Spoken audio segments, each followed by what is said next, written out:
ओम नमः शिवाय।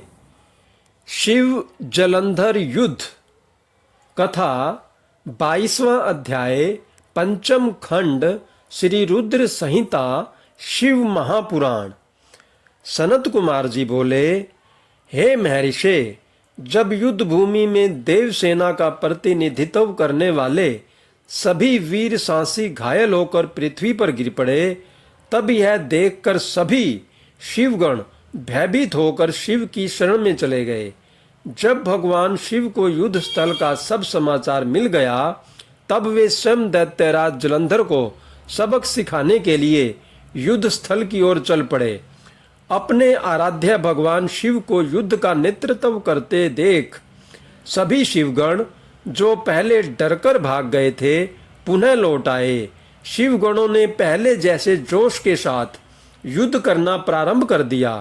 भगवान शिव के रौद्र रूप को देखकर भयानक दैत्य भी भयभीत होने लगे और युद्ध छोड़कर भागने लगे। यह देखकर असुरों के स्वामी जलंधर को क्रोध आ गया। वह तीव्र गति से शिवजी की ओर दौड़ा। इस कार्य में शुंभ निशुंभ नामक सेनापतियों ने अपने स्वामी का साथ दिया।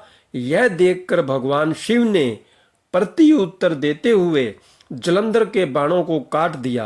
वे अपने धनुष से बाणों की वर्षा करने लगे। उन्होंने कई दैत्यों को फरसे से काट दिया। बलाहक और धसमर जैसे भयानक राक्षसों को पल भर में मार गिराया। शिवजी का वाहन बैल भी अपने सींगों के प्रहारों से सबको घायल करने लगा। तब यह देखकर जलंधर अपने सैनिकों को समझाने लगा कि वे न डरें और युद्ध करते रहें, पर दैत्य सेना भगवान शिव से युद्ध करने को तैयार ही नहीं हो रही थी। क्रोधित जलंधर उन्हें ललकारने लगा।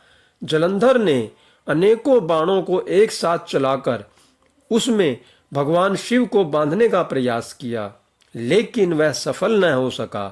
भगवान शिव ने उसके सभी बाणों को काट दिया और उसके रथ की ध्वजा को भी नीचे गिरा दिया। असुर राज जलंधर के सभी बाणों को काटने के पश्चात भगवान शिव ने एक बाण मारकर जलंधर को घायल कर दिया और उसके धनुष को काट दिया। यह देखकर जलंधर ने युद्ध करने के लिए गदा उठा ली। तब शिवजी ने अपने बाण से उसकी गदा के भी 2 टुकड़े कर दिए। यह सब देखकर दैत्य अंदर जलंधर यह जान गया कि त्रिलोकीनाथ भगवान शिव उससे अधिक बलवान है और उन्हें युद्ध में पराजित कर पाना उसके लिए मुश्किल है। तब जलंधर ने जीतने के लिए गंधर्व माया उत्पन्न की। वहां उस युद्ध स्थल पर हजारों की संख्या में गंधर्व और अप्सराओं के गण उत्पन्न हो गए और वहां नृत्य करने लगे। वहां मधुर संगीत बजने लगा। यह सब देखकर सभी देवसेना के सैनिक मोहित हो गए और युद्ध को भूलकर नृत्य और गाना बजाना देखने में मग्न हो गए। इधर देवाधिदेव भगवान शिव भी गंधर्व माया से मोहित होकर नृत्य देखने लगे।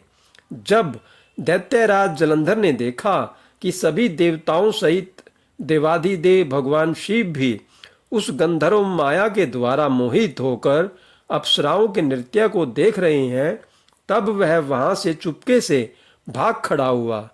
असुरराज जलंधर त्रिलोकीनाथ भगवान शिव का रूप धारण कर बैल पर बैठकर देवी पार्वती के पास कैलाश पर्वत पर पहुंचा। वहां कैलाश पर देवी पार्वती अपनी सखियों के साथ व्यस्त थी। जब उन्होंने अपने पति भगवान शिव को आता देखा, तब उन्होंने अपनी सखियों को वहां से भेज दिया और स्वयं भगवान शिव के समीप आ गई। देवी पार्वती के अप्रतिम सौंदर्य को देखकर जलंधर का मन विचलित हो उठा और वह उन्हें अपलक निहारने लगा।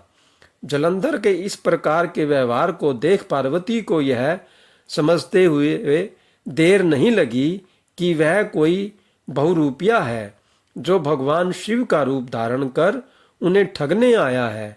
यह विचार मन में आते ही देवी पार्वती वहां से अंतर ध्यान हो गई। तब वे एक अन्य स्थान पर पहुंची और उन्होंने भगवान श्री हरि विष्णु का स्मरण करके उन्हें वहां बुलाया। विष्णु जी ने वहां पहुंचकर देवी को नमस्कार किया और उनसे प्रश्न किया कि क्या आप जलंधर के इस कार्य को जानते हैं।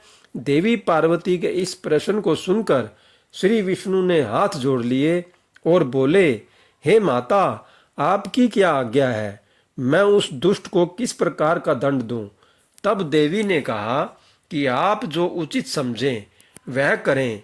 तब श्री विष्णु जलंधर को छलने के लिए उसके नगर की ओर चल दिए। ओम नमः शिवाय।